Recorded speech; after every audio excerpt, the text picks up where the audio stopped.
All right.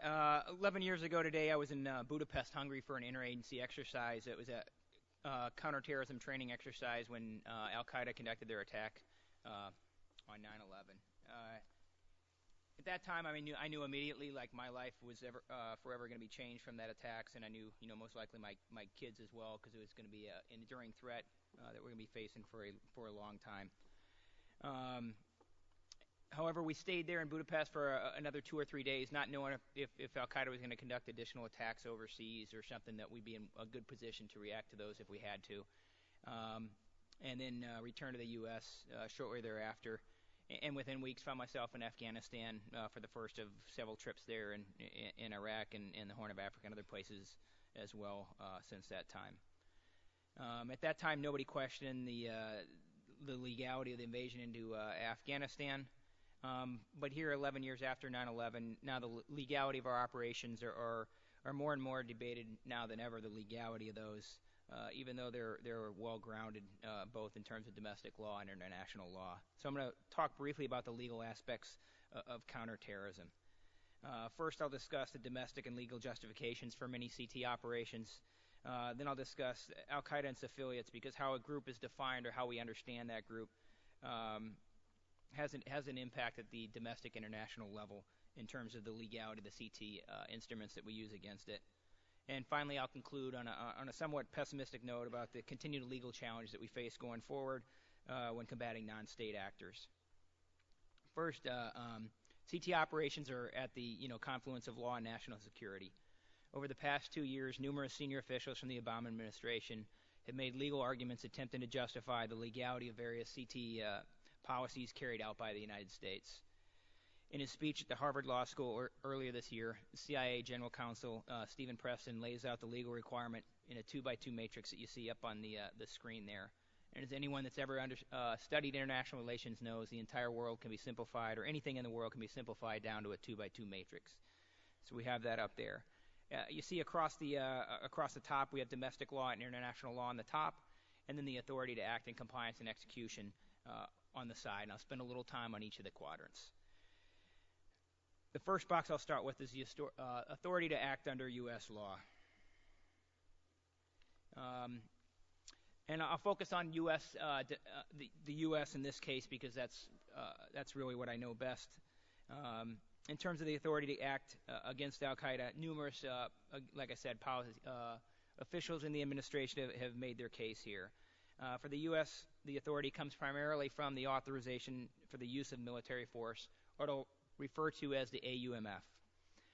The AUMF authorizes the President to use all necessary and appropriate force against those nations, organizations, or persons he determines planned, authorized, committed, or aided the terrorist attacks that occurred on September 11, 2001, or harbored such organizations or persons in order to prevent any future acts of international terrorism against the U.S. by such nations, organizations, or persons. Thus, the AUMF is not open-ended. It doesn't allow the President to use military force against anybody labeled a terrorist. It only encompasses those groups with a direct link to the terrorist attacks on 9/11 or associated forces, with associated forces having two characteristics. Those organized armed group that has entered the fight alongside Al Qaeda, and two is a co-belligerent with Al Qaeda in hostilities against the U.S. or its coalition partners. Thus, the AUMF does not apply to all 52 groups that are on our State Department's designated list of foreign terrorist organizations. It would only apply to the ones that are on there, such as Al Qaeda, Taliban, AQAP, AQIM, Shabab, and now Haqqani Network, since that was added as of last Friday. But it would not apply to other groups, at least the AUMF. We'd have other tools at our disposal for groups like Hamas or Hezbollah. In other cases, I won't get in. Other justifications for the use of force come from our Article 2 of the U.S. Constitution. Don't have time to go through all the various explanations. The second box that I'll talk about briefly is in reference to authority to act under international law. The most common argument that's used to justify action is the inherent right of national self-defense, which is recognized by customary international law and the Article 52 of the UN Charter. However, one significant challenge with the international system is a legal framework is designed primarily for interstate conflict, and the system, at least on the legal front, hasn't fully come to grips with the threat that non-state actors pose to nation states. Non-state actors, including terrorist groups, rarely launch attacks from external bases or regularly launch attacks from external bases. If the harboring state lacks the will or the capacity to take action, then there are various options that can be employed, anywhere from equipping to assisting to taking action with the approval of the harboring state, even if action is not publicly acknowledged. What the international community has not resolved is the tension that lies between the inherent right of self-defense under the UN Charter, and the UN Charter's ban on using force against the territorial integrity or political independence of any state. We've seen the Obama administrations as well as states in the past use the argument of unwilling or unable test reflected in customary international law, where states have the inherent right for self-defense, and if a non-state actor launches an attack from another state, then the victim state can use force if the state is unwilling or unable to act against that force. However, in reality, it is debatable if such a standard exists in customary international law. In many cases, we've seen the UN Security Council and or other states have actually condemned the extraterritorial use of force against non-state actors whose actions were not attributable to the state whose territory was attacked, such as Israel's 1985 raid of a PLO headquarters in Tunis. There's been virtually no discussion either by states or scholars of what this test would actually require. Thus, while unwilling or unable test is often cited by belligerents to justify the use of force, it is often condemned as insufficient by customary international law. The third box that I'll look at is compliance in execution under domestic law. And again, this is not an all-inclusive list, and I'm not a lawyer, but I see we have I think in the next panelist, a district attorney from Manhattan will be talking, so maybe he can answer more specific details on it. But here just lists some of those that we have. Anything from U.S. law provides authorities, requirements, prohibition on what can and can't be done, to executive orders, same thing, such as a prohibition on assassinations, up to U.S. law, which would include, or down at the bottom I put National Security Act in 1947, which stipulates the requirements for conducting covert action by the United States. And then finally, the fourth box, which isn't showing up right there, the fourth and final box is compliance in execution under international law. And this includes the four basic principles under the laws of armed conflict that govern the use of force: necessity, distinction, proportionality, and humanity.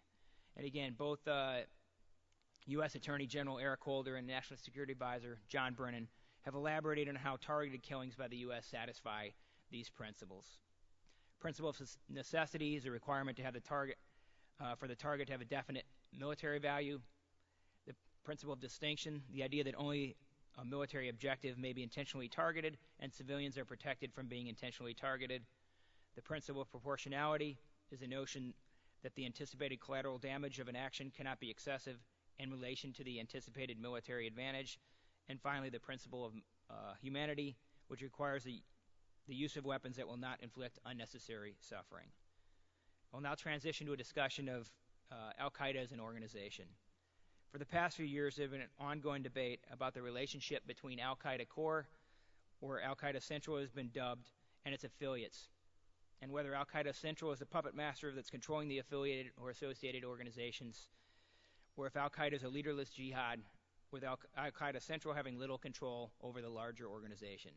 Until recently, there was little evidence to prove which one of these was right.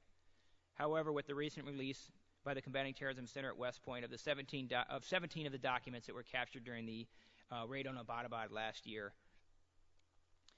along with the autobiography of Haroon Fazul, who was a mastermind behind the East Africa embassy bombings, we now have insight into the organization that was not previously available. One significant observation from the documents is that Al-Qaeda is not a unified organization.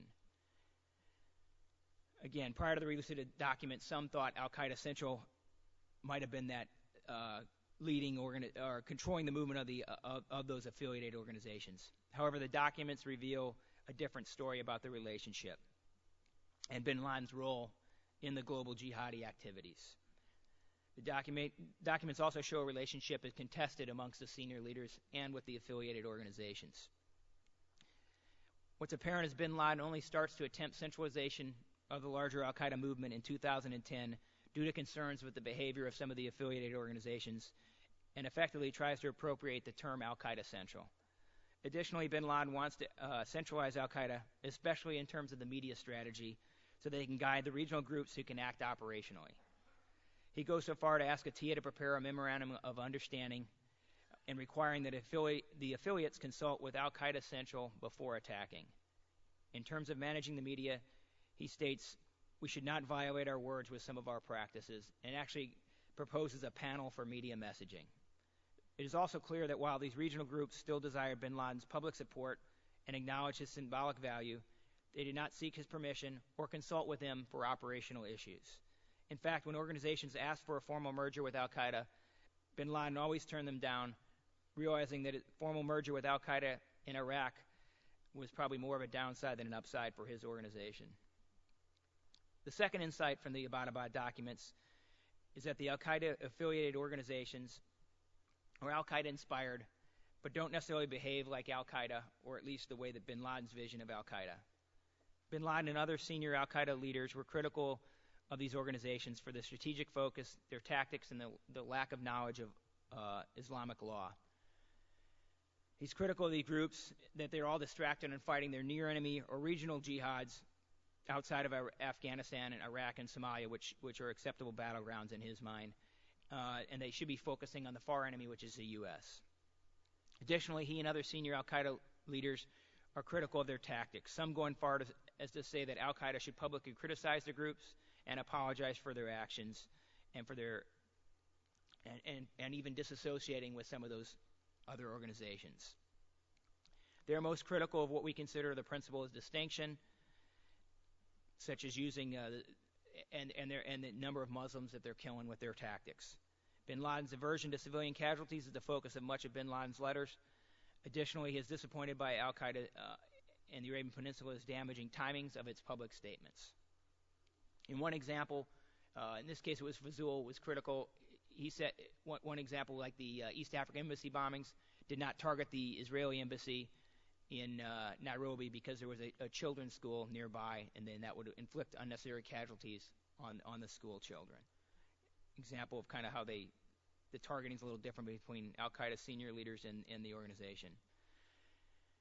Thus, what the Abbottabad documents tell us is that the al-Qaeda movement is far from monolithic, and while many of the so-called affiliates wanted a formal merger with al-Qaeda, they didn't want to be subordinated to that organization.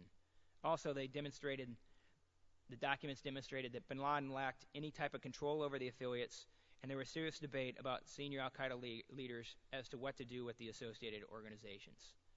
So who gains with a merger with al-Qaeda? Well, it would look like everybody except for the public and possibly al-Qaeda itself.